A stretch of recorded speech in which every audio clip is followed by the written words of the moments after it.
우리가 하나님의 말씀을 같이 보도록 하겠습니다. 우리가 본문에서 읽었듯이 하나님께서 이 갈라디아서 본문을 통해서 우리가 그 새 성품으로 우리가 성령의 열매를 맺는 삶으로 이제 살아가라고 말씀하시는 그러한 이제 그 본문입니다. 하나님께서 우리가 성령의 인도하심을 받는 삶이 무엇인지를 이제 하나님께서 이제 가르쳐 주시는 그러한 구절입니다.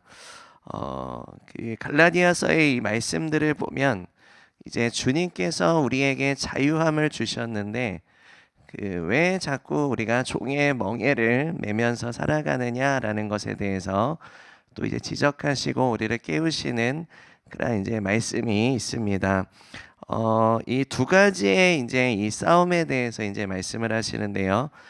육체의 소욕에 대해서 그리고 성령님의 이제 인도하심에 대해서 이 서로가 이제 대적하고 싸운다라는 것을 이제 본문에서 말씀하고 있습니다.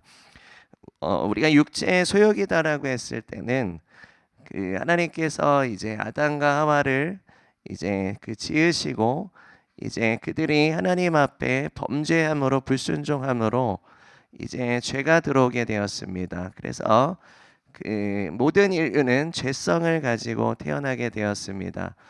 죄성을 가지고 태어났기 때문에 이제 죄의 본질적인 그런 이제 죄성을 가지게 되었고 이제 옛 어떠한 이러한 성품들을 이제 가짐으로써 이제 이러한 하나님께서 기뻐하시지 않는 이제 그러한 일들을 이제 하게 되는 것들을 우리가 우리의 삶에서 한번 보게 됩니다.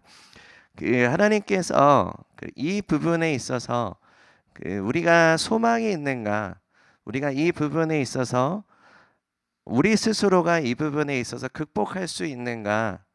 그럴 수 있습니까? 그럴 수 없습니다. 우리 스스로는 우리가 가지고 있는 죄성에서 우리가 가지고 있는 옛 성품을 가지고 우리가 하나님에 의해 이룰 수 없다라는 것이 성경의 말씀입니다. 모든 사람은 이제 죄를 범하였기 때문에 하나님의 영광에 이르지 못한다라는 것이 하나님의 말씀이고 선을 행하는 자가 아무도 없도다라고 말씀하십니다. 하나님께서 우리에게 도덕성을 주셨기 때문에 우리가 어떠한 선도 행할 수 없다라는 것이 아니라 우리가 하나님이 주신 도덕성을 가지고 있지만 죄성으로 인해서 죄를 지음으로 인해서 우리가 망가졌고 우리의 죄로 말미암아 하나님과 단절되었기 때문에 우리가 가지고 있는 이 옛 성품을 가지고서는 우리가 하나님에 의해 도달할 수 없고 이룰 수 없다라는 것이 성경의 말씀입니다. 그렇기 때문에 성령을 따라 행하라라고 말씀하십니다. 성령님을 따라 행하라라는 것이 이제 무엇일까? 우리가 좀 그것을 한번 생각해 봤으면 좋겠습니다. 우리가 복음을 듣고 우리가 예수님을 이제 믿고 영접합니다. 우리가 예수님을 영접할 때 이제 예수님께서 우리 안에서 이제 일을 하시는데 성령님께서 우리 가운데 일하십니다. 우리 성령님께서 언제부터 우리를 통해서 일하십니까? 성령님께서는 우리가 예수님을 믿지 않았을 때 그리스도께서 복음을 우리 가운데 선포하게 하시고 그것을 듣게 하시고 깨달아 알게 하시고 우리가 예수님을 영접할 수 있도록 도우시는 분이 이제 성령 하나님이십니다. 우리가 예수님을 알지 못했을 때에도 성령님께서는 우리 가운데 일하셔서 우리가 그리스도의 복음을 접하고 우리가 주님을 믿고 영접할 수 있도록 도와주시는 분이십니다. 성경에 이 말씀이 있죠. 너희가 회개하고 이제 그리스도를 믿으라. 그리하면 너희가 구원을 얻게 될 것이다라고 말씀하셨습니다. 우리가 구원을 받을 수 있는 모든 그 과정 가운데 성령님께서 개입하시고 우리를 인도하시는 분이십니다. 우리를 우리가 죄인이다라는 것을 깨달아 알게 하시고 우리가 그리스도의 복음 가운데 회개하고 우리가 예수님을 영접해야 된다라는 것을 하나하나 가르쳐 주시고 이제 깨닫게 해주시는 분이 성령님이십니다. 예수님을 믿고 나서 성령님께서 우리에게 무슨 일을 하십니까? 우리에게 거듭남의 은혜를 이제 부어주십니다. 우리가 중생이다라고 얘기를 하죠. 칭의와 중생이다라는 그 말씀이 있습니다. 우리가 이제 신학적으로 칭의와 중생이다라고 얘기를 하는데, 하나님께서 우리 하나님의 자녀로 이제 선언하셨다가 칭의이고, 그리고 우리가 이제 생물학적으로 이제 엄마가 이제 자녀를 낳듯이 이제 성령 안에서 우리 가운데 신의 성품, 새 성품을 낳게 하시는 것을 중생이다라고 얘기를 합니다. 우리가 이것을 거듭나다라고 이제 말씀을 하고 있습니다. 그 예수님께서 이제 니고데모와 대화하실 때 이제 거듭남에 대해서 말씀하시면서, 너희가 거듭나야 이제 하나님의 나라에 들어갈 수 있고, 그리고 하나님의 나라를 볼 수 있다라고 말씀을 하셨습니다. 우리가 하나님의 나라라는 것은 우리가 하나님의 통치를 의미합니다.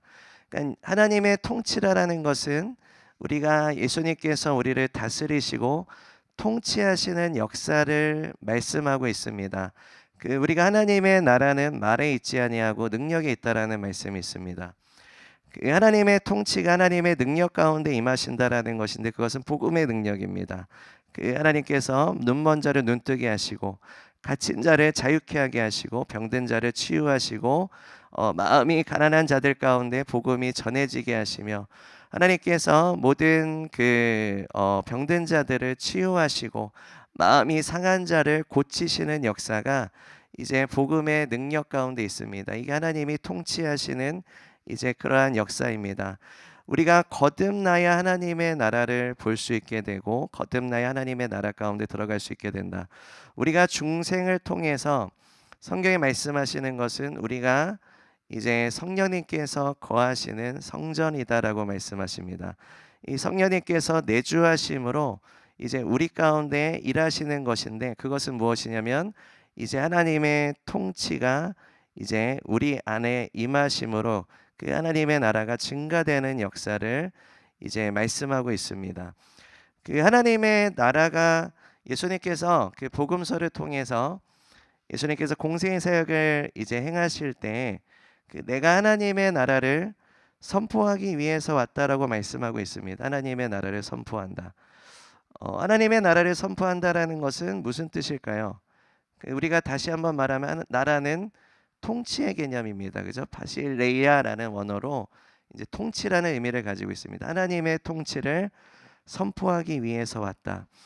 예수님께서 우리의 죄를 지시고 십자가에 달려 돌아가시고 죄와 사망 관세를 이기시고 부활하셔서 하늘과 땅의 모든 관세를 취하셨습니다. 하나님께서 하나님의 나라의 통치를 가져오시는 그 역사를 통해서 하나님께서 이 땅 가운데 하나님의 나라를 어떻게 증가시키시는지를 이제 우리가 볼 수 있는 부분인데요. 하나님의 통치가 선포되었다라는 것은 그리스도의 복음의 능력이 역사되어서 이제 세상에 속하였던 이제 죄의 종들이 자유케 되고 이제 예수님께로 이제 예수님께 속하여지는, 그죠? 주님께서 다스림을 받는 역사를 말씀하고 있습니다. 그럼 예수님께서 하나님의 나라를 선포하신다라고 했을 때는, 내가 여기서부터 내가 세상에 속하였던 자였는데 죄의 종이었는데 내가 거기서부터 자유케 되어서 내가 이제 예수님께로 속하여지는구나라는 것을 이제 예수님이 선포하신 것입니다. 그 역사는 무엇입니까? 우리가 포로된 자가 자유케 되고, 그저 갇힌 자가 노임을 얻게 되고, 병든 자가 나음을 얻게 되는, 죽은 자가 살아나게 되는 이제 그리스도의 복음의 역사들을 말씀하고 있습니다.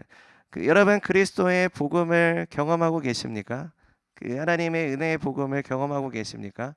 내가 치유되고 자유케 되고, 그죠? 내가 마음이 상했던 것이 회복되고 치유되고, 내가 눌려있고 두려워했던 것으로부터 내가 자유케 되어서 이제 승리를 갖게 되고, 담대함을 갖게 되고, 자유함을 갖게 되고, 소망을 갖게 되고, 내가 기쁨을 얻게 되는 이 역사들을 경험하고 계십니까? 경험해 계시죠? 한 번만 경험하십니까? 아니요, 여러 번 경험하십니다. 그죠? 자, 이 역사는 무엇입니까? 하나님의 나라가 선포되는 역사입니다. 그죠? 하나님의 나라가 선포된다. 우리가 하나님의 나라가 선포된다라는 것이 복음이 전해진다라는 의미와 같습니까? 다릅니까? 같은 의미입니다. 그죠? 우리가 하나님의 나라가 선포될 때 그 마음이 가난한 자에게 복음이 전해지는 역사가 있습니다. 왜 마음이 가난한 자에게 복음이 전해질까요? 자, 왜 마음이 가난한 자에게 복음이 전해질까요? 그 심령이 가난한 자에게는 복이 있나니, 그죠? 그 천국이 저희 것임이라고 말씀하셨습니다. 그 왜 심령이 가난할 때 복음이 전해질까요? 왜 천국이 저희 것이 될 것일까요?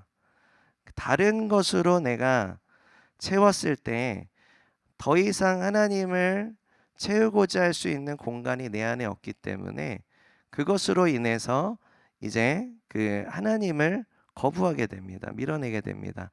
이 갈라디아에서 말씀하시는 것이 바로 그것이에요. 육체의 소욕으로 인해서 내가 채워진 것으로 인해서 더 이상 이제 하나님을 모실 공간이 없는 거예요. 그걸로 배부른 거예요. 이제 그걸로 더욱더 이제 만족을 구하게 되는 이제 상태를 말씀하고 있습니다. 그 하나님만으로 채워질 수 있는 그 공간이 있다라는 것은 겸손한 심령이고요, 갈급한 심령이고요, 목마른 심령입니다. 그 하나님이 없이는 저에게 더 이상 어떠한 것도 채워도 그것은 내 인생을 망가뜨릴 뿐이고, 그것은 이제 그것에 대한 결론은 결코 좋지 못하다는 것을 저는 경험했습니다. 저는 이러한 것들을 더 이상 하지 않을 것입니다. 나는 그 주님만을 원합니다. 주님만을 갈망합니다라는 것이 이제 심령이 가난한 자의 그 마음의 상태일 것입니다. 그 심령이 가난한 자들 가운데 복음이 들어가게 될 것이다라고 말씀하고 있습니다. 우리는 복음을 듣습니다. 그죠? 다른 것으로 채웠을 때도 복음을 듣고, 그 하나님만으로 채울 공간을 만들 때도 복음을 듣습니다. 근데 그 두 가지 상태를 여러분이 한번 생각해 보시면, 그 복음이 여러분 안에 들어올 때 그 복음이 진정으로 값지고 생명력 있는 능력 있는 복음으로 들어가는가, 그냥 어떠한 말이나 지식적으로 것으로만 들리지는 않는가를 한번 생각해 볼 필요가 있습니다. 그 하나님의 나라가 선포된다라는 것은 말이 있는 것이 아니라 능력이다라고 말씀하셨기 때문에 그래요. 내가 말로만 듣는가, 어떤 지식으로만 듣고 있는가, 그것이 능력으로 임하는 거예요. 그 하나님께서 거듭난 자에게 하나님의 나라를 볼 수 있고 하나님의 나라에 들어갈 수 있다. 이것은 능력입니다. 그 하나님의 통치 가운데 임하시는 하나님의 능력이, 우리가 은혜를 받고 우리가 하나님께서 치유되고 회복되는 모든 역사들은 하나님의 능력이 임하신 겁니다. 그 복음의 능력이 임하신 건데 하나님의 나라가 선포된 것이죠. 그러니까 하나님의 나라가 선포됐다라는 것은 그냥 말에만 국한된 부분이 아닌 거예요. 그 하나님께서 우리가 함께 예배를 드리고 지금 메시지를 들으시고 우리가 함께 기도의 시간을 갖고 그 셀에서도 이제 셀 교제를 나누시고, 여러분이 살아가는 모든 믿음의 삶, 모든 신앙의 삶에 있어서 여러분은 그 다시 한번 말씀드리지만 능력이 없으면 하나님의 나라를 제대로 경험하시지 않는 거예요. 왜요? 하나님의 나라는 말에 있지 아니고 능력이 있다라고 말씀하셨기 때문에. 우리가 그 말씀의 기준을 보면 하나님의 나라는 능력입니다. 그 하나님의 나라가 나에게 선포되었을 때는 하나님의 능력이 나에게 임하셨다. 심령이 가난한 자에게 복음이 이제 그 복음이 전해진다라고 했을 때는 그것은 단순한 말이 아니라 그것은 메시지와 능력이 함께 임하시는 것입니다. 계시입니다. 우리가 계시라고 했을 때 그것은 말뿐만이 아닙니다. 그 하나님의 입으로부터 이제 나에게 그 입혀지는 것이 이제 그 계시라고 표현을 하거든요. 신학적으로 믿음은 들음에서 나고 들음은 그리스도의 말씀으로 인함이라. 우리가 믿음이다라는 것이 듣는 것인데 하나님의 말씀을 듣는 것이다. 이게 단순히 말뿐만이 아니라 하나님의 능력의 메시지와 말씀의 능력이 우리 가운데 임하신다라는 것입니다. 믿음은 능력이거든요. 그죠? 믿으십니까? 그 믿음은 하나님의 말씀의 계시가 우리 가운데 입혀지는 것인데 그것은 능력이다라는 것입니다. 예수님께서 이제 이 그 하나님의 나라를 선포하시면서 그 그리스도의 사역들을 행하시고 이제 하나님의 나라가 이제 너희 가운데 임하였다라고 말씀하십니다. 그것을 목도하고 있는 거죠. 그죠? 목도하고 있는 것입니다. 그 침례 요한에 대해서 우리가 잠깐 나누면 그 예수님께서 침례 요한은 가장 위대한 그 선지자다라고 이제 예수님께서 이제 말씀하셨습니다. 그 침례 요한이 예수님을 이제 그 예수님이 누구이신지를 선포했던 선지자였고, 그죠? 그 보라 세상 죄를 지고 간 하나님의 어린 양이로다라고 이제 선포했습니다. 그리고 침례 요한의 사명은 예수님이 오실 것인데 그 예수님이 오실 길을 준비하는 사명을 가지고 있었습니다. 그 평생을 광야에서 하나님 앞에 성별하고 이제 그 시간을 준비했던 선지자였습니다. 어떤 시간이에요? 예수님의 오실 길을 준비시키는 사역을 위해서 평생을 하나님 앞에 성별되었던 것에 부르심을 받았어요. 평생 광야에서 그 약대 털옷을 입고 그 메뚜기와 석청을 먹으면서 광야에서 이제 살았습니다. 결코 쉽지 않았을 것 같아요. 그죠? 광야가 얼마나 또 뜨겁고 춥고 이렇습니까? 약대 털옷을 입고 메뚜기 드셔보셨나요? 메뚜기, 광야에서 메뚜기를 튀겨 먹을 수 있을까요? 뭐 저도 이제 어렸을 때 친구가 이제 그 학교에서 그 메뚜기를 이렇게 반찬 도시락으로 싸왔는데 밥하고 메뚜기만 싸온 거예요. 메뚜기만 요만한 그 그릇에 까만 메뚜기들만 가득 있고 밥만 있는 거예요. 그래서 굉장히 맛있게 먹더라고요. 그래서 무슨 맛으로 먹냐 그랬더니 튀기면 너무 맛있대요. 그래서 메뚜기를 드셔보신 분 계시나요? 근데 이 메뚜기를 광야에서 그거를 계속 주식으로 드신다라는 거는 쉽지 않은 일이에요. 그래서 석청은 이제 그 땅벌에서 나는 그 꿀입니다. 땅벌. 근데 여러분 이제 그 땅벌에 있는 꿀을 이게 캐는 시즌 분들 보시면 쉽지 않아요. 그 땅벌이 너무나도 이제 그 세기 때문에 완전 무장을 하고 이제 겨우 그것을 이제 캐서 이제 그 꿀을 이제 채취하는 것인데 이제 그렇게 이제 먹고 이제 사신 거예요. 근데 원래 침례 요한은 그 부유한 제사장의 아들이었습니다. 도시에서 잘 이제 사실 수 있는 분이었는데 그 하나님 앞에 주님의 오실 길을 준비하는 사명을 위해서 그 하나님의 부르심을 받고 자기의 일생을 하나님 앞에 구별하여서 드렸던 그러한 선지자였습니다. 그래서 예수님을 섬기는 특권을 얻었던 선지자였습니다. 예수님께서 구약의 모든 선지자 중에 가장 위대한 선지자다. 예수님의 그 핵심적인 그 예수님의 그 십자가의 사명을 이제 가장 강력하게 선포했던 선지자이기도 합니다. 보라 세상 죄를 지고 간 하나님의 어린 양이로다 선포했습니다. 예수님의 오실 길을 준비하기 위해서 무엇을 했습니까? 회개 침례를 베풀었습니다. 광야에서 회개 침례를 베풀었는데 그 광야에서 회개 침례를 베풀었는데 도시에서 사람들이 모여요. 그죠? 광야에서 회개 침례를 베풀었는데 도시에서 사람들이 도시에 가서 하신 게 아니라 광야에서 선포하셨어요. 그가 하나님께서 기름 부으시고 하나님의 영적인 권위를 부여하셨기 때문에 사람들이 다 와서 회개하기 시작합니다. 그 죄를 지적하고 이제 하나님의 말씀을 선포할 때 사람들이 다 회개하기 시작합니다. 영적인 각성이 일어나요. 회개하기 시작합니다. 어떻게 그런 일이 일어날 수 있습니까? 논리적으로 생각해 봤을 때 도시에 있는 세상적으로 죄와 타협하고 있는 자기의 어떠한 육신의 탐욕과 육신의 소욕으로 살아가고 있는 자들이 광야에서 하나님의 선지자가 선포했을 때 거기까지 가서 회개하고 하나님 앞에 엎드리는 역사들이 그 말의 논리적인 부분으로 일어날 수 있습니까? 없습니다. 하나님이 부어주시는 그 권위와 기름 부으심과 하나님의 능력이 아니면 불가능한 역사입니다. 각성하기 시작합니다. 회개하기 시작합니다. 마침 그때 이제 예수님께서 오십니다. 예수님께서 그 회개의 침례를 이제 그 받고자 하실 때 이제 침례 요한은 그 성령으로 충만했기 때문에 예수님이 누구이신지를 선포했고 그 다음에 예수님이 죄가 없으신 분이시다라는 것을 알았습니다. 그래서 이제 그 제가 죄인입니다, 예수님. 제가 당신에게 회개 침례를 받아야지요. 그 당신은 죄가 없으신 분이십니다.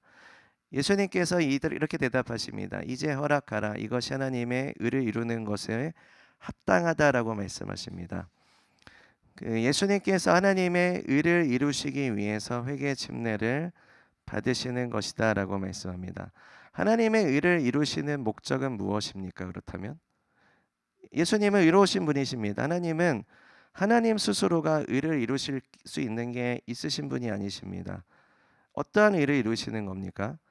예수님께서 우리의 죄가 되셔서 예수님의 의를 우리 가운데 입혀주심으로 모든 예수 그리스도를 믿는 자들을 의롭다라고 선언하시기 위해서 그 의를 세우시기 위해서 회개 침례를 받으시겠다라고 말씀하십니다.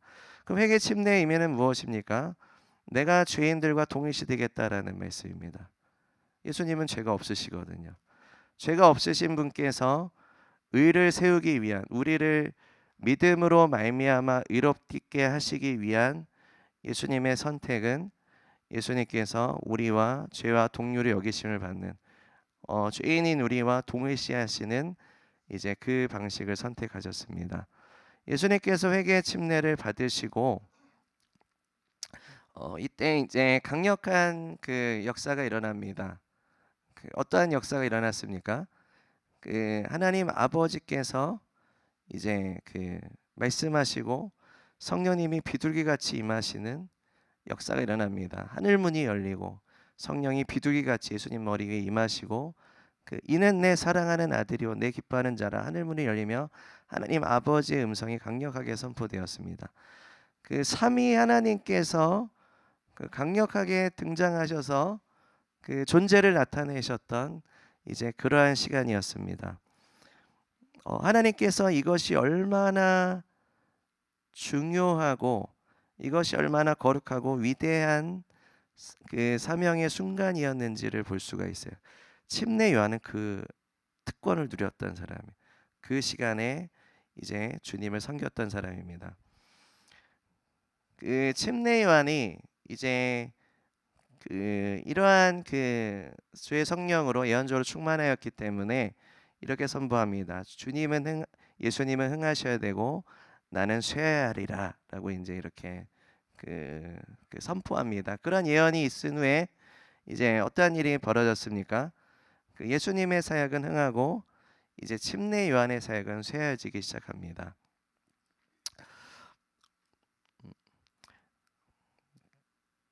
침례 요한이 이제 헤롯의 이제 동생의 아내인 이제 헤로디아를 취한 것에 있어서 이제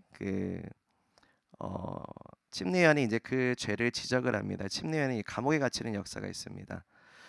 그리고 나서 이제 침례 요한이 이제 실족했었던 것 같습니다. 그래서 이제 제자를 불러서 이제 예수님께로 보내서 이제 당신이 메시아입니까? 제가 다른 분을 기다려야 됩니까? 라고 이제 질문을 드리고 답변을 얻어와라 이렇게 해서 이제 자신의 제자들을 보냅니다.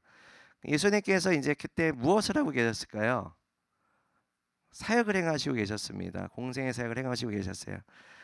병자들을 치유하시고 아픈 자들을 낫게 하시고 귀신을 내어 쫓으시고 복음을 전하는 사역을 하고 계셨습니다. 제자들이 이제 침례 요한의 제자들이 예수님께로 나와서 이제 질문하기 시작합니다. 당신이 메시아입니까? 예수님께서 침례 요한의 제자들에게 이렇게 전하라라고 말씀하십니다. 너희가 보고 들은 것을 요한에게 알려라. 병든 자가 낫게 되고 귀신이 떠나가게 되고 죽은 자가 살아나게 되고 나병한 자가 치유되고 보지 못했던 자들이 보게 되고 귀머거리가 듣게 되었다라는 것을, 그리고 마음이 가난한 자에게 복음이 전파된다는 것을 전해라라고 말씀하십니다. 예수님께서 두 가지를 말씀하셨어요. 보고 들은 것을 전해라. 예수님의 말씀을 전하고 예수님이 행하셨던 그 사역을 전해라. 근데 그것은 동일한 것이었습니다. 예수님께서 내가 메시아야, 너가 질문하는 그 답변에 정확한 메시아 이렇게 답변하실 수도 있을 것 같은데 그렇게 답변하지 않으시고 예수님이 사역을 행하셨던 그 열매들을 말씀을 하세요. 그죠? 병든 자가 나음을 입고 죽은 자가 살아나고 귀신이 쫓아나게 되고 치유되고 복음이 전해진 것을 말씀하십니다. 왜 예수님께서 침례 요한의 질문에 정확하게 대답은 안 하시고 왜 이 부분을 말씀하실까요? 그것도 보고 들은 것을. 침례 요한뿐만이 아니라 거듭난 자에게 하나님의 나라를 볼 수 있고 거듭난 자에게 하나님의 나라에 들어갈 수 있는 그 하나님의 통치 안에서 우리가 기독교인으로서 살아가는 모든 복음의 역사는 예수님이 보고 들은 것이다라고 말씀하신 거에 다 담겨져 있습니다. 다 담겨져 있어요. 예수님께서 침례 요한뿐만이 아니라 이 질문을 하는 모든 세대 가운데 하나님이 말씀하신다라는 거예요. 선포하신다라는 겁니다. 너희가 보고 들은 것을 요한에게 알려라. 결국 하나님께서 예수님은 예수님의 시간이 있으셨습니다. 예수님께서 사역하셨던 곳은 그 지경이 얼마 정도 됩니까? 열방이었습니까? 대한민국까지 예수님이 오셨습니까? 기록에 대한 근거가 있습니까? 예수님은 이스라엘 땅에서만 사역을 하셨고 나머지는 누구한테 맡기셨습니까? 제자들에게 맡기셨어요. 그죠? 하늘과 마태복음 그 마지막 장에 나와 있죠. 하늘과 땅에 모든 권세를 내게 주셨으니 그러므로 너희는 가서 모든 족속으로 제자를 삼으라. 내가 세상 끝날까지 너희와 항상 함께 할 것이다. 내가 한 일보다 너희는 더 많은 일들을 감당하게 될 것이다. 왜 그렇게 될 수 있는가? 성령님께서 너희에게 임하실 것이기 때문이다. 그렇기 때문에 내가 너희랑 있는 것보다 내가 너희에게서 떠나고 성령이 너희에게 임하시는 것이 더 좋은 것이다. 예수님은 이것을 다 보고 계셨습니다. 그죠? 예수님이 이제 제자들의 곁을 떠나고 그 다음 세대, 그 다음 세대, 그 다음 세대는 예수님을 직접적으로 보지 못합니다. 예수님과 동시대 가운데 살아가지 않는 세대들입니다. 우리가 어떻게 예수님이 메시아인지 알 수 있습니까? 우리가 예수님이 어떻게 구원자인지 알 수 있습니까? 어떻게 우리가 예수님이 통치하신다는 걸 알 수 있습니까? 하나님이 통치하시는 그 복음의 능력의 역사를 통해서 예수님이 참 하나님이시고 구원자이시고 메시아이시고 우리의 구속자가 되시고 우리의 주가 되시고 우리의 왕이 되신다라는 것이 분명하고 강력하게 선포된다라는 것입니다. 무엇을 통해서요? 성령을 통해서. 성령을 통해서. 갈라디아서 5장에서는 우리가 육체의 소욕에 대한 그 부분들에 대해서 성령을 거스린다라고 말씀하십니다. 근데 해답을 바로 주세요. 18절에 성령의 인도하심을 너희가 받게 되면 그 율법 아래 있지 아니할 것이다. 우리가 율법 아래 있다라는 것은 무엇입니까? 율법은 하나님의 법입니다. 하나님의 거룩한 기준이고 그리고 하나님의 선하심입니다. 그죠? 근데 율법은 우리를 구원할 수 있습니까? 율법이 우리를 구원할 수 있습니까? 성경에서는 율법이 우리를 구원할 수 없다라고 말씀하십니다. 그 하나님의 거룩한 기준, 하나님의 선하심, 하나님의 길, 율법은 우리를 하나님께로 안내하는 그런 어떠한 초등교사다라고 성경은 말씀합니다. 율법은 우리를 하나님께로 안내하는 초등교사다. 그럼 구원을 주시는 분은 누구세요? 하나님이십니다. 그죠? 그러면 구약의 인물들은 어떻게 구원을 받았습니까? 오직 믿음으로 말미암아 구원함을 받았습니다. 그럼 율법의 기능은 무엇입니까? 우리가 죄인이다라는 것을 이제 말씀하시는 거죠. 그 하나님의 선하신 기준, 그 하나님의 거룩함의 기준에 너희는 미치지 못해. 그 너희는 이 법에 따라서 벌을 받아야 돼. 그 형벌을 받아야 돼. 너희는 범죄자야. 너희는 범법자야라고 말씀하시는 게 율법입니다. 그죠? 율법의 기능이에요. 우리가 율법을 모든 것들을 100% 지키는 사람은 없습니다. 한 가지 이상 다 이제 범죄한 기록들을 가지고 있습니다. 자, 그러면 우리 여기 계신 모든 분들은 그 율법의 기준하였을 때는 우린 누구입니까? 범죄자입니다. 범죄자. 네, 범법자예요. 그죠? 그 범죄 기록이 적혀 있는 범법자입니다. 그죠? 여러 범죄가 이제 어떤 분은 뭐 그 전과 7번, 뭐 100번, 막 200번, 300번 이렇게 나갈 수도 있는 거죠. 네, 천만 이렇게. 네, 네. 그런 것들이 이제 우리는 있는 자들이에요. 우리가 율법 아래 있으면 우리는 죄인이고, 우리는 형벌을 받아야 되고, 우리는 지옥에 가야 되고, 이제 우리는 하나님과 단절된 자다라는 것을 말씀하시는 게 율법의 이제 기능이기도 합니다. 우리가 율법을 통해서 이게 죄구나, 이건 하지 말아야겠구나라는 것을 이제 깨닫기 시작합니다. 내가 이것을 했던 것이 다 죄였구나. 내가 이런 거 했던 것이 하나님이 기뻐하지 않으시는 거였구나. 이런 것이 했던 것이 하나님의 기준에 못 맞추는 거였구나. 이거는 거룩한 것이 아니구나. 이것은 거룩한 것이구나라는 것을 이제 깨닫게 해주시는 것이 이제 율법입니다. 율법 아래 있을 때는 우리는 정죄함을 받습니다. 정죄함을 받아요. 율법은 우리를 변화시켜 주지 못합니다. 그래서 이제 우리가 로마서 6장, 7장, 8장을 이제 시간 되실 때 한번 읽어보시기를 권면드립니다. 그 죄가 기회를 틈타서 이제 더 이상 그 율법에 우리가 이제 우리를 비춰봤을 때 그것은 우리에게 변화를 주지 못하기 때문에 더욱더 죄에 대한 욕구를 불러일으키게 만듭니다. 우리의 죄성을. 그래서 이제 하나님을 대적하게 만들고, 그리고 자기 스스로 미혹시킵니다. 그리고 자기 의를 양산하게 만드는 것이 우리의 죄성의 그런 부분입니다. 육체의 소욕을 말하고 있습니다. 그 육체의 소욕은 성령을 거스리고, 그리고 성령은 육체를 거스리느니 이는 서로 대적하게 한다. 원하는 것 하지 못하게 한다. 그 로마서에서는 그래서 사도 바울이 이것에 대해서 아주 자세하게 말씀하십니다. 그 내가 원하는 바가 있고 내가 선을 행하고자 하지만 그 내 안에 있는 죄성으로 말미암아 그 죄가 선하는 것을 하지 못하게 만들고 오히려 제가 원하는 것을 하게 만든다라는 것을 말씀하십니다.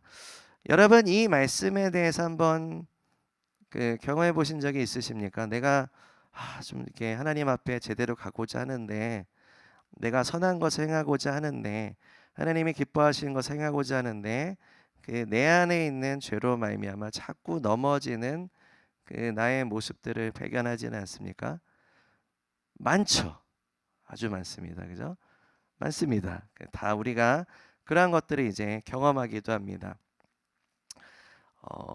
근데 성경에서는 지금 성령님의 인도하심에 인도하신 바가 되면 너희가 율법 아래에 있지 아니할 것이다. 율법 아래에 있지 않는다는 의미가 무엇일까요? 정죄함을 받지 않는다는 뜻일까요? 자유케 된다는 뜻일까요? 둘 다일까요? 정죄함도 받지 않고 자유케 된다라는 것을 의미하고 있을까요? 우리가 19절에 계속 보겠습니다. 육체의 일은 분명하니 이제 곧 음행과 더러운 것과 그리고 호색과 우상 숭배와 주술과 원수 맺는 것과 분쟁과 시기와 분냉과 당 짓는 것과 분열함과 이단과 투기와 술 취함과 방탕함과 또 그와 같은 것들이라. 전에 너희에게 경계한 것 같이 경계하노니 이런 일을 하는 자들은 하나님의 나라를 유업으로 받지 못할 것이요. 우리가 육체의 일이라고 했을 때는 이 육체의 어떤 욕망들, 그리고 육체의 탐욕들, 그리고 육체의 정욕들을 이제 우리가 생각해 볼 수 있겠습니다. 우리가 그리스도께서 우리를 자유케 하셨다라고 했을 때 이러한 육체의 소욕들은 우리에게 무엇을 이제 열매 맺게 하냐면 그 자유의 변질된 모습을 열매 맺게 합니다. 그것은 방종이라고 우리가 좀 단어를 정의할 수 있겠습니다. 방종. 방종이라는 뜻은 여러분 잘 알고 계시죠?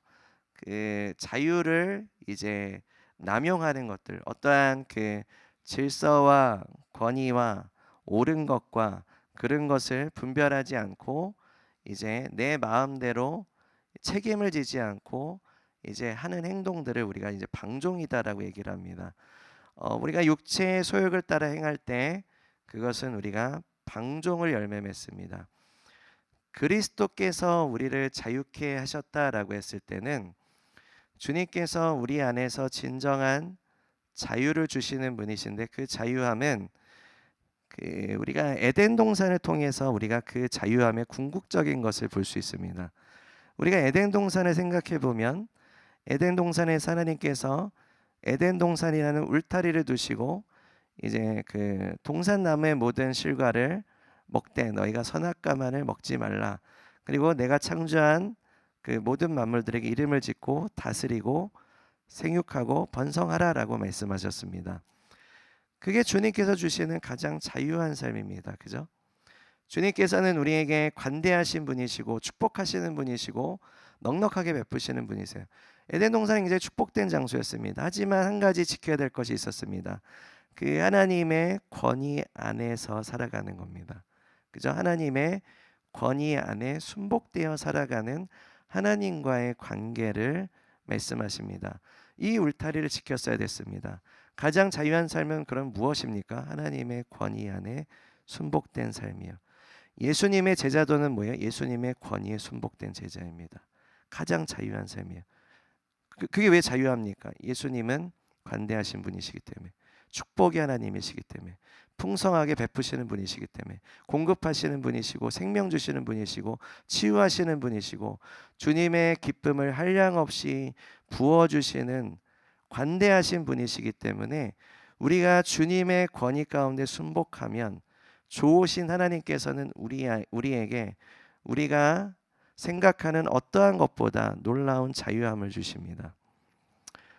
우리는 주님의 권위와 하나님의 말씀에, 우리는 하나님의 인도하심에 순종한다라는 것이 무언가 이렇게 경직되고 내가 뭔가 지켜야 될 것들이 많고 내가 뭔가 참아야 될 것들이 많고 내가 뭔가 노력해야 될 것들이 많고 내가 의지적으로 막 내 어떠한 송곳니로 내 허벅지를 계속 찌르면서 무언가 이렇게 참아야 되는 것들에 대해서 이제 생각을 하기 때문에 고되겠다, 고생스럽겠다. 이게 정말 그렇게 사는 것은 자유라고 말씀하시지만 너무 많은 노력이 들어가겠다. 이제 이렇게 생각을 하십니다. 우리가 한번 천천히 생각해 봐야 됩니다. 그것이 진정한 하나님이 말씀하시는 자유한 삶일까? 우리는 우리의 노력과 우리의 의가 많이 들어가야만 이제 하나님이 요구하시는 거룩과 하나님이 요구하시는 기준에 이를 수 있다라는 생각을 많이 합니다. 여러분 정말로 그렇습니까? 그렇지 않습니다. 우리의 노력으로는 우리의 의로는 하나님께 조금이라도 우리가 세울 수 있는 것들이 아무것도 없습니다. 그냥 우리의 육의 소욕에 영적인 이미지를 더한 것밖에 되지가 않습니다. 하나님께서 받으실 수 있는 것이 하나도 없어요. 다른 성경 구절에 이것이 있습니다. 혈과 육으로는 하나님의 나라를 유업으로 받을 수 없다라고 말씀하셨어요. 우리에게서는 좋은 것이 나올 수가 없습니다. 우리에게서는 좋은 것이 생산될 수가 없어요. 우리가 하나님의 의를 이룰 수 있는 것은 우리 안에 아무것도 없습니다. 그럼 무엇으로 해야 됩니까? 성령님의 인도하심을 받아야 돼. 우리 안에 있는 계신 성령님께서 우리 안에 역사하셔야지만 우리가 이제 제대로 할 수 있는 부분이 있습니다. 이 육체의 역사들은, 육체의 소욕들의 역사들은 파괴를 가져옵니다. 우리가 이러한 탐심과 탐욕들, 죄성들은 관계 파괴를 가져옵니다. 나를 파괴시키기도 하고요. 내 스스로를 파괴시키기도 하고 어떤 죄의 형태들이죠. 그리고 하나님이 기뻐하시지 않는 잘못된 누룩의 형태들입니다. 당짓는 것, 분리와 어떤 탐욕과 술 취함과 방탕함, 음행과 호색과 이러한 것들은 내 자신을 파괴합니다. 그리고 가족 관계를 파괴합니다. 또 뭘 파괴하죠? 점점 확대될 수 있겠죠. 이 사회를 파괴할 수도 있고 국가를 파괴할 수 있고 하나님과의 관계는 물론이고 이러한 것들을 파괴하기 시작합니다. 이러한 것들에 대한 열매들은 상처와 두려움과 절망과 어두움과 결과적으로는 이제 자존감의 파괴도 오기 시작하고 이제 어떠한 궁극적인 이제 실패를 가져오기 시작합니다. 하나님께서 그 죄에 대한 그 만연함의 역사를 통해서 그 한 번 불순종이 한 번 아담과 하와의 불순종이 얼마만큼 그 죄가 만연하고 악하게 퍼져나갔는지를 이제 하나님께서 성경을 통해서 이제 보여주십니다. 그죠? 그 선악과를 그 먹지 말라는 선악과를 먹음으로 인해서 그 다음에 이제 그 가인이 아벨을 죽이는 사건을 통해서 여러 가지 죄악들이 많이 만연하기 시작했습니다. 우리의 삶을 한번 보겠습니다. 우리의 삶에서 내가 하나님 앞에 죄를 지음으로 인해서 나타나게 되는 그 문이 열리는 역사들. 내가 한번 주님 앞에 범죄함으로 인해서 그 범죄함에 계속해서 내 삶 가운데 우후죽순으로 그 죄의 결과들이 계속해서 범죄하게 되고 문이 열리는 역사들을 우리는 경험을 합니다. 어떻게 해야 됩니까? 우리가 여러분 한번 그 신앙생활을 한번 잘 점검해 보시면 내가 하나님 안에서 하나님의 인도하심과 그리고 그 주님의 은혜 안에 있을 때 근데 한번 범죄함으로 인해서 내가 그 은혜와 성령님의 인도하심을 놓쳐버렸을 때 그 내가 거기에서 불순종함으로 인해서 죄를 지었을 때 더욱더 내가 그 하나님의 은혜와 그 인도하심 안에 다시 회복하는 것이 얼마나 걸리셨는지를 한번 생각해 보시면 좋을 것 같아요. 회개라는 것은 내가 범죄한 그 즉시 바로 회개하는 것이 제일 중요합니다. 왜냐하면 한번 문이 열렸기 때문에 계속해서 죄의 문이 열릴 수 있는 가능성이 열려져 있기 때문에 내가 하나님 앞에 범죄했을 때 바로 그 즉시 회개해서 빨리 그 문을 닫으셔야 돼요. 그리고 빨리 하나님과의 관계를 회복하셔야 됩니다. 그것이 가장 지혜롭고 빠른 길입니다. 계속해서 내가 그 죄를 놔두게 돼버리면 계속해서 나는 문이 열린 채로 살아가게 되고요. 그러면 하나님과의 관계가 제대로 되지 않는 상태로 계속 쭉 이어지게 됩니다. 방치 상태가 되는 거예요. 내가 혹시 나의 삶에 이렇게 방치하고 있는 부분들이 있는지를 한번 잘 점검해 보십시오. 내가 하나님과의 살아 역사하시는 그 주님과의 친밀한 관계 가운데 있는지 아니면 무언가 방치된 상태로 내가 근근히 신앙생활을 유지하고 있는지 한번 점검해 보시면 좋겠습니다. 또 한 가지는 우리가 이 육체의 역사 가운데 우리가 그 성경에서는 지금 본문에서는 이러한 것들은 그 무가치한 것이다, 가치가 없다라는 것을 성경은 말씀합니다. 너희가 보물을 하늘에 쌓아두라라고 말씀하시고 땅에 쌓아두지 말라라고 말씀하십니다. 하나님께서 우리가 영원한 가치에 대해서 우리에게 말씀하실 때 그 영원한 가치는 그 우리가 천국에서 영원토록 하나님과 소유하게 되는 그 가치에 대해서 말씀하십니다. 사랑, 믿음, 소망은 영원한 것인데라고 말씀하시죠. 우리가 영원한 가치를 소유하도록 하나님께서 우리를 구원하셨고 하나님께서 우리를 부르셨는데 그 무가치한 것과 그 다음에 영원한 가치에 대한 비교입니다.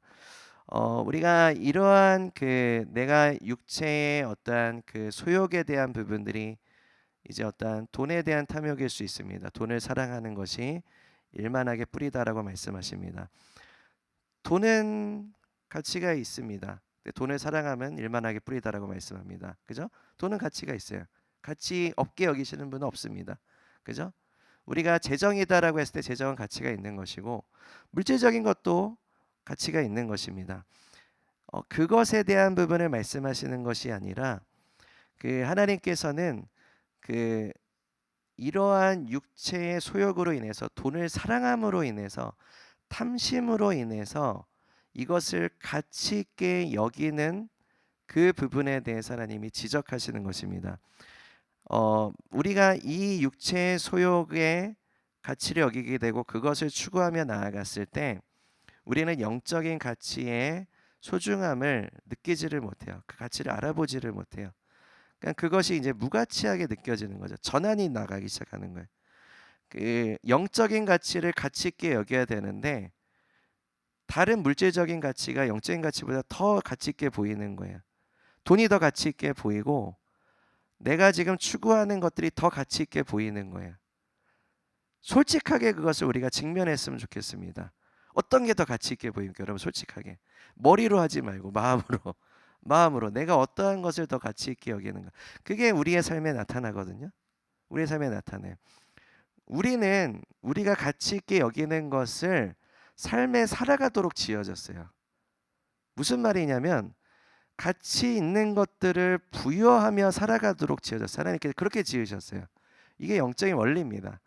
불이면 불의 원리가 있듯이, 전기면 전리의 원리가 있듯이, 바람이면 바람의 원리가 있듯이, 사람은요, 하나님이 그 사람에게 주신 것은 가치 있는 것을 부여하고 살아가도록 지으셨어요. 내가 돈에 대해서 더 가치 있게 여기면 돈을 버는 것에 더 열심으로 살아갑니다. 내가 인간관계를 확장하는 것을 더 원하면요, 인간관계를 위해서 더 살아갑니다. 시간과 에너지에 마음을 더 쏟아부어요. 내가 명예를 위해서, 내가 어떠한 그 성공을 위해서 거기에 가치를 부여하고, 내가 승진을 위해서 다 가치를 부여하면 거기에 그것을 위해서 살아갑니다. 돈을 버는 게 무가치하다, 승진하는 게 무가치하다를 말씀하는 게 아닙니다. 하나님이 승진을 하실 때도 축복하실 수 있죠. 재산의 증가를 주실 때 하나님 축복하실 수 있습니다. 그죠? 그걸 얘기하는 게 아닙니다. 내가 영적인 가치보다 이것을 더 가치 있게 여기고 살아가는 것에 있어서 직시해야 된다라는 거예요. 직시해야 된다라는 겁니다. 그것을 내가 인정하지 않으면요, 나는 나 스스로를 속이고 살아가요. 나는 정작 내가 육체의 소욕에 탐심을 두고 가치를 두고 계속 살아가고 있는데 영적인 척하는 거예요. 영적인 척하는 거예요. 그러면 내 근본적인 지금 상태는 뭐예요? 육체의 소욕입니다. 나의 의예요. 나의 이미지입니다. 내가 세우고자 하는 이미지를 적절하게 해놓고 내 진짜 모습은 가리고 있는 형태예요. 그럼 내 진짜 모습은 뭐예요? 육체의 소욕의 가치를 두고 있는 나입니다. 이건 가리고 싶어요. 그리고 이제 적절하게 포장을 하는 거죠. 적절하게 포장을 하는 거예요. 하나님은 그것을 알고 계십니다. 하나님은 알고 계세요. 우리가 그렇게 이중적으로 살아가게 되면 내 노력과 내 의지와 내 열심은 신앙에 있어요. 그건 있어요. 근데 하나님은 안 계세요. 하나님께서 원하시는 충분한 친밀함과 하나님이 원하시는 충분한 기쁨과 하나님이 원하시는 충분한 관계는 들어가지는 못해요. 적절한 은혜는 받으실 수 있고, 그리고 하나님께서 이제 하나님은 관대하신 분이십니다. 하나님은 우리를 선하게 인도하시는 분이세요. 하나님께서 행하시는 일들도 여러분 하나님이 공급하시고 이끄시는 부분들이 있을 수 있어요. 하나님이 손을 전혀 거두시는 게 아닙니다. 하나님이 왜 그러실까요? 기다리시는 거예요. 그리고 하나님 계속 깨어나게 원하시고 말씀하시고 더 가까이 나오길 원하시죠. 근데 내가 계속 그것을 가지고 있기 때문에 하나님은 이것이 깨지기를 기다리십니다. 두드리십니다. 말씀하십니다. 지적하십니다. 근데 내가 계속 듣고 있지 않고 그것에 가치를 두고 있기 때문에 점점 귀가 멀어져요. 점점 눈이 멀어집니다. 내 열심, 내 의와 내 신앙을 가지고 계속 신앙생활을 합니다. 어느 정도의 성까지만 가지고 가요. 은혜 받을 때가 있어요. 그 하나님께서 깨우쳐 주실 때가 있어요. 근데 내가 근본적으로 이 부분을 바꾸지 않으면 다시 돌아와요. 다시 돌아와요. 은혜 받았다가 다시 내려왔다. 은혜 받았다 다시 내려갔다. 은혜 받았다 다시 내려갔다가 은혜 받았다 다시 내려갔다가 계속 반복합니다. 반복만 하는 게 아니라 반복하면서 내려가 이렇게 쭉 내려갑니다. 내 상태가 완전히 좀 안 좋아졌다 싶으면 다시 좀 이렇게 회개하고 다시 하나님 앞에 나아가고자 하지만 근본적인 내 안에 이 이슈를 바꾸지 않으면 또 똑같이 돼요. 계속 반복이에요. 계속 반복입니다. 영적인 성장이 있습니까? 아주 더디거나 없습니다. 아주 더디거나 없습니다.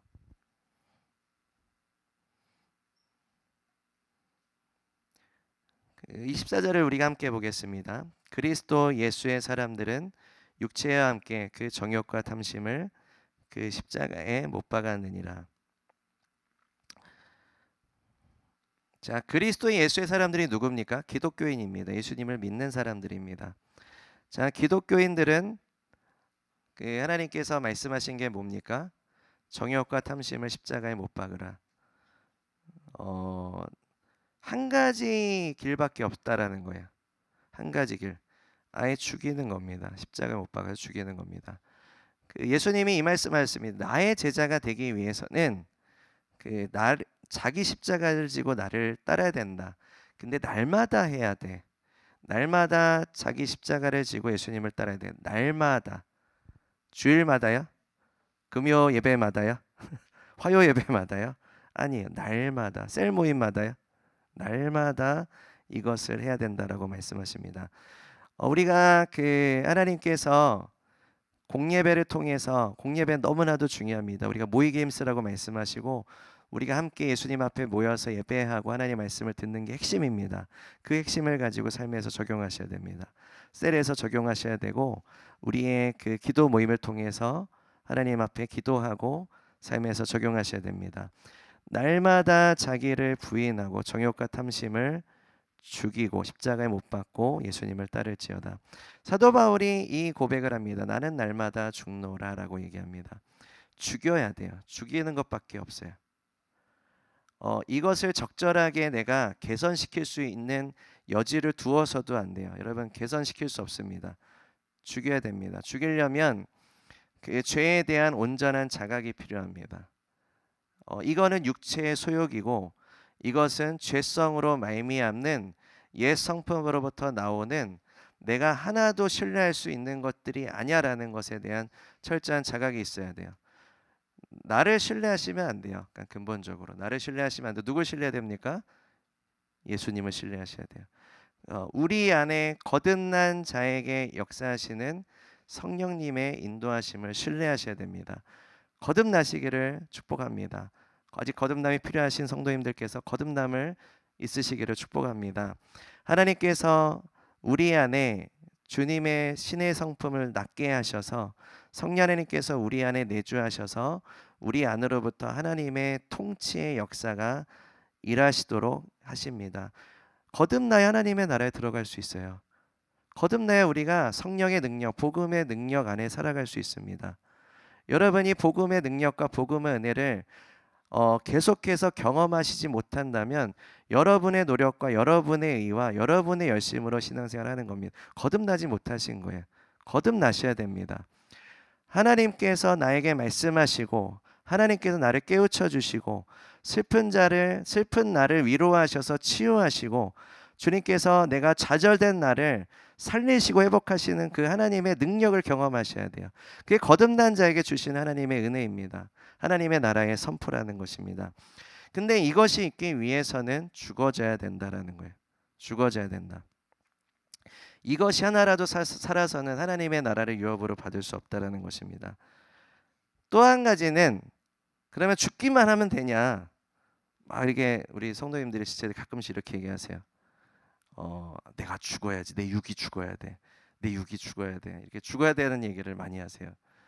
죽어야 되는 건 맞습니다. 죽어야 되는 건 맞지만 죽었으면 이제 살아야 됩니다. 살아야 돼요. 내가 죄에 대해서, 내 탐심에 대해서, 내 이기적인 동기에 대해서, 내 숨은 동기에 대해서 처절하게 드러나셔야 죄에 대한 자각이 있어야 죽을 수 있습니다. 영적인 성숙은 뭘까요? 사도 바울이 이렇게 말씀하십니다. 말년에 나는 죄인 중에 괴수라. 거룩과 성화의 삶을 계속해서 밟아가시고 성화의 과정 가운데 계속 이르러 가시는 그 사도 바울께서 왜 말년에 죄인 중에 괴수다라고 고백을 하실까요? 저는 이렇게 믿습니다. 그것이 가장 영적으로 성숙했기 때문에 나오는 표현이다라고 믿습니다. 빛 대신 예수님 앞에 가까이 가는 게 영적인 성숙 아니겠습니까? 빛으로 우리가 가까이 갈수록 우리가 어떠한 죄인인지가 더 만연하게 드러나지 않겠습니까? 내가 어떠한 죄인인지에 철저한 자각이 있어야 우리는 죄에 대해서 죽을 수 있어요. 인정하기 때문이에요. 인정하기 때문에 내가 정말로 죄인이구나. 내가 정말로 그러한 그 가룟 유다의 영성을 가진 자구나. 내가 그런 압살롬의 영성을 가진 자구나. 내가 나에게 이러한 영성이 있구나라는 것에 대한 자각이 없으면 어떻게 그것에 대해 죽습니까? 나는 아닌데. 난 그 정도까지는 아니야. 신앙생활 이렇게 어느 정도 하고 내가 뭐 좋은 생각도 이렇게 선한 의지도 가지려고 하고 나는 어디 이러한 것들이 이렇게 내가 하고 있는 부분들이 있기 때문에 나는 어느 정도 괜찮아. 그거는 내 의예요. 내 의입니다. 내가 생각해 놓은 나의 어떠한 적정선의 기준이에요. 하나님이 그거를 받으실까요? 하나님 그거 받지 않으십니다. 하나님은 여기에서 그러한 성경에서 그러한 것들을 너희가 생각해서 그 기준으로 신앙생활하라는 말씀이 어디에도 없어요. 하나님이 말씀하신 거 그거밖에 없어요. 죽어라요, 죽어라. 어떻게 죽어요? 죄에 대한 자각이 있어야 돼요. 죽어야 될 게 뭔지를 알아야 돼요. 내가 내 안에 죽어야 될 게 뭔지를 깨닫지 못하면 죽을 수가 없습니다. 죽으려고 안 할걸요? 죽는 거라는 그 어떤 카테고리에도 넣지 않을 거예요. 그럼 어떻게 자각합니까? 빛 대신 예수님의 조명을 받으셔야 돼요. 성령님의 조명을 받으셔야 돼요. 어떻게 조명을 받아요? 구하셔야 돼요. 주님, 성령님 나를 감찰하여 주시옵소서. 주님 빛으로 임하여 주셔서 내가 어떠한 죄인인지, 내가 지금 어떠한 지금 영성을 가지고 있는지 낱낱이 드러내 주시옵소서. 보게 하여 주시옵소서. 십자가 가운데 나아가셔야 돼요. 예수 그리스도의 십자가 가운데 나아가셔야 돼요. 왜요? 나의 죄를 지셨기 때문에. 나의 죄를 담당하셨기 때문에. 나의 죄를 담당하신 분께 나아가야 내 죄가 드러나지 않겠습니까? 내 죄가 드러났을 때 그것을 회개해야 내 죄가 예수님께로 전가되지 않겠습니까? 빛 대신 예수님의 십자가 가운데 처절하게 나아가셔야 돼요. 그 다음에 십자가 앞에서 예수님의 십자가 앞에서 뭐 해야 됩니까? 그것을 못 박아야 돼요. 내가 자기 십자가를 져야 됩니다. 그 다음에 어떻게 따라가는 겁니까? 살아야 됩니다. 예수님이 부활하셨듯이, 부활의 첫 열매가 되셨듯이 그리스도를 죽은 자 가운데 살리신 이의 영이 우리 안에 거하시면 우리의 죽을 몸을 살리시리라. 죽고 살아야 됩니다. 죄에 대해서, 탐심에 대해서 나에 대한 처절한 죄의 자각들을 깨달아 알고 그 죄에 대해서 예수님의 십자가 가운데 나아가서 인정하고 회개하고 그 죄가 예수님께로 전가되고 그것에 대해서 내가 죽은 것으로 여기고 그리스도의 부활의 능력으로 사셔야 됩니다. 우리 안에 역사하시는 성령의 능력으로. 성령님께서 우리 안에서 그 일을 행하신다. 그 생명의 성령의 법이 죄와 사망의 법에서 너를 해방하였느니라. 우리가 죄에서 자유케 되는 것, 생명의 성령의 법이 죄와 사망의 법에서 우리를 자유케 하느니라. 이것은 영적인 법칙입니다. 이것은 영적인 법칙이에요. 주님께서 우리를 위해서 이루신 놀라운 일들이에요. 그래서 너희가 성령을 받아야만 한다라고 말씀하십니다. 우리의 매일매일의 신앙은요, 이게 핵심이에요. 죽고 사는 거예요. 매일매일 죽고 사는 겁니다. 다른 거 없어요. 내가 내 스스로 세우고자 하는 것들은 아무 소용이 없어요. 죽고 사는 것만 하시면 됩니다. 어떻게 살아요? 어떻게 살아요? 우리 안에 계신 성령으로. 성령님께 여러분, 예수님이 우리를 통해서 주님 안에서 살아가는 법을 주님께서 가르쳐 주셨습니다. 예수님이 공생의 사역을 통해서 성령님의 인도하심을 받으셨는데 하나님 아버지께 온전하게 순복하셨습니다. 성령님께 순복하셨어요. 우리에게 부활을 주시고 우리에게 생명을 주시고 우리를 살게 하시는 분의 인도하심을 받는 것이 사는 것이다라고 성경 말씀합니다. 성령의 인도하심을 받아라. 그게 하나님의 자녀야. 성령이 인도하심을 받으면 율법 아래 있지 않을 거야. 생명 안에 있을 거야. 자유 안에 있을 거야. 부활의 권능 안에 있을 거야. 그 주님의 기쁨 안에 거할 거야. 평강 안에 거할 거야. 성령님께서 우리 안에 이끄시는 그 부활의 능력으로 살아가시는 겁니다. 성령의 능력으로 살아가시는 거예요. 어떻게 해야 돼요? 성령님께 순복하셔야 됩니다. 불순종으로 인해서 사망이 들어왔어요. 죄와 사망이 들어왔습니다. 순종으로 인해서 생명과 의가 임하시게 될 겁니다. 믿으십니까? 성령님께 순복함으로, 주님께 순복함으로 생명과 의 안에서 살아가게 되실 겁니다. 우리가 이렇게 매일매일 주님 안에서 우리가 죽고 살아가는 주님께서 우리 안에 이 모든 것들을 그리스도 십자가와 부활하심을 통해서 주님은 모든 것들을 치루셨고 성령을 보내주셔서 우리가 예수님을 순복하고 예수님을 따라가고 주님 안에서 우리가 생명 안에서 이제 하나님의 통치를 가져오는 왕의 자녀로서 우리가 생명 안에서 우리가 다스리고 승리하는 성령님의 인도하심을 받도록 살아가도록 하나님께서 우리를 부르시고 인도하고 계십니다.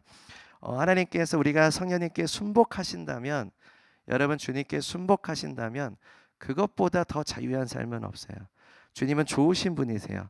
여러분이 주님께 순종함과 순복함을 갈망하신다면 주님께서는 어떠한 것보다 큰 선물을 주실 것입니다. 주님께서 우리의 최고의 상급이 되십니다. 여러분 믿으십니까? 우리가 두 가지를 우리가 좀 핵심적으로 갔으면 좋겠습니다.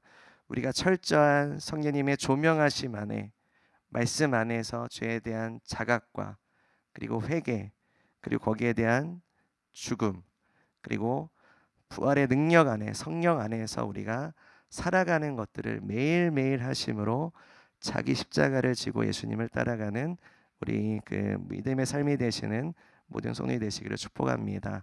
우리가 함께 기도하시겠습니다.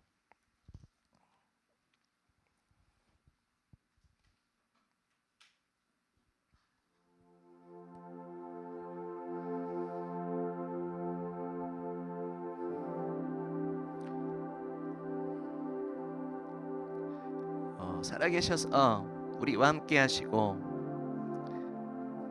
우리의 구속자 되시고 주님 하나님 그리스도의 십자가를 통해 주님 하나님 우리의 모든 죄를 담당하시고 우리에게 말할 수 없는 그 사랑을 쏟아부어 주신 예수님께 감사와 찬송을 올려드립니다. 주님 우리 하나님 아버지, 우리는 교만하여서 자기로 충만하여져서 주님 하나님 우리가 무엇에 이를 수 있고 무엇에 도달할 수 있고 주님 우리가 하나님의 의에 이를 수 있다라는 교만함을 가지고 있었음을 회개합니다.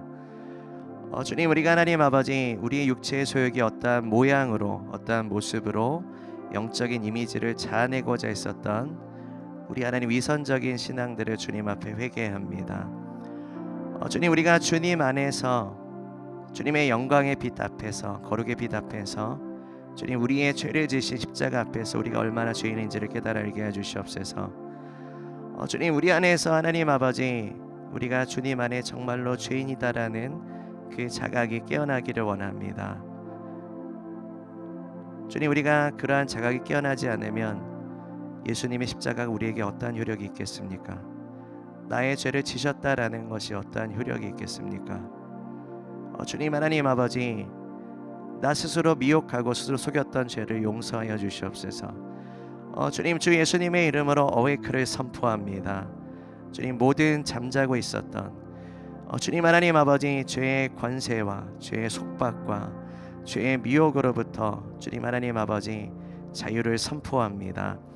주님 하나님 아버지 나는 죄인 중에 괴수노다라고 고백했던 사도 바울의 고백의 계시를 우리에게도 부어 주시옵소서. 예수님의 십자가 가운데 더 가까이 나아가기 원합니다.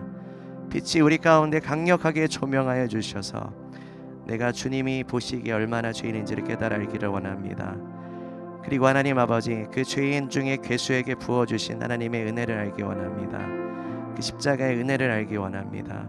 십자가의 사랑과 영광을 보기를 원합니다. 주님 하나님 아버지 우리의 악한 죄성이 그 악한 죄악이 주님 하나님 아버지 우리의 죄의 형벌을 주님께서 담당하시고 우리와 동행시해 주신 주님의 사랑과 은혜로 인해 감사드립니다. 주님 우리가 예수님과 함께 죄에 대해서 죽었음을 선포합니다. 주님 하나님 이것을 우리가 날마다 하기로 결단합니다. 날마다 하나님 아버지 죄인 중에 괴수에게 임하신 하나님의 은혜를 바라보며 주님 하나님 아버지 우리의 육체의 정욕과 탐심을 십자가에 못 박는 것을 날마다 하기를 원합니다. 그리고 하나님 아버지 예수님께서 승천하셔서 귀하신 성령님을 보내주셨습니다. 주님 하나님 아버지 주 예수님의 이름으로 간구합니다. 거듭남이 필요한 모든 성도님들 가운데 거듭남의 축복이 있을지어다. 거듭남의 은혜의 역사가 있을지어다. 하나님의 자녀로 잉태하는 역사가 있을 것이고, 주님 하나님의 귀하신 은혜와 사랑 안에 주님 하나님 아버지 기뻐하시는 자녀로서 살아갈 것을 예수님의 이름으로 선포합니다. 오늘 주 예수님의 이름으로 은혜 받을 만한 때요 구원의 날을 선포합니다. 주님 하나님, 성령님 감사합니다. 성령님 우리에게 임하여 주시옵소서. 소중하시고 귀하신 성령님을 모시는 성전이 되게 해 주시옵소서. 주님, 우리가 성령 안에서 살아나기 원합니다. 매일매일 하나님 죽고 살기를 원합니다. 부활의 능력으로 하나님 예수 그리스도를 죽은 자 가운데 살리신 그 하나님 아버지 성령께서 우리 안에 살아 역사하셔서 우리가 생명 안에서 그리스도의 의 안에서 주님의 복음의 능력 안에서 주님의 말씀 안에서 살아나기 원합니다. 주님께서 주시는 그 자유함 안에서 우리가 주님께 종속되기 원합니다. 순복되기 원합니다. 주님 하나님, 우리의 마음을 취하여 주시옵소서. 주님께 순종하는 것보다 더 달콤한 것이 없는 것을 깨달아 알게 해 주시옵소서. 주님 하나님 아버지, 주님의 권위 안에서 자유를 누리는 것보다 더 달콤한 것이 없음을 깨달아 알게 해 주시옵소서. 주님께 순복된 부흥의 세대가 일어나게 해 주시옵소서. 죽은 자들 가운데 살리신 부흥의 영이 우리 가운데 충만하게 임하셔서 우리 안으로부터 부흥의 역사가 일어나게 해 주시옵소서. 철저한 죄의 자각과 회개와 회심과 영적 각성의 역사들이 일어나게 해 주시옵소서. 이러한 하나님의 통치의 전환을 선포합니다. 하나님의 나라가 강력하게 우리의 심령 가운데 계속 선포되어지게 하소서. 그리고 우리의 입술을 통해 하나님의 나라가 선포되어지게 하소서. 말에 있지 아니하고 능력으로 선포되어지게 해 주시옵소서. 그러한 그리스도를 따르는 제자들이 일어서게 하시고, 주님 하나님 아버지, 하나님께서 기뻐하시는 놀라운 부흥의 역사가 우리 안으로부터 주의 공동체로부터 강력하게 일어나게 해 주시옵소서. 주님 하나님, 매일매일 자기 십자가를 지고 예수님을 따르는 그 하나님 능력의 삶으로 제자도로서 주님 우리를 인도하여 주시옵소서. 주님 앞에 감사드립니다. 예수 그리스도의 이름으로 기도렸습니다.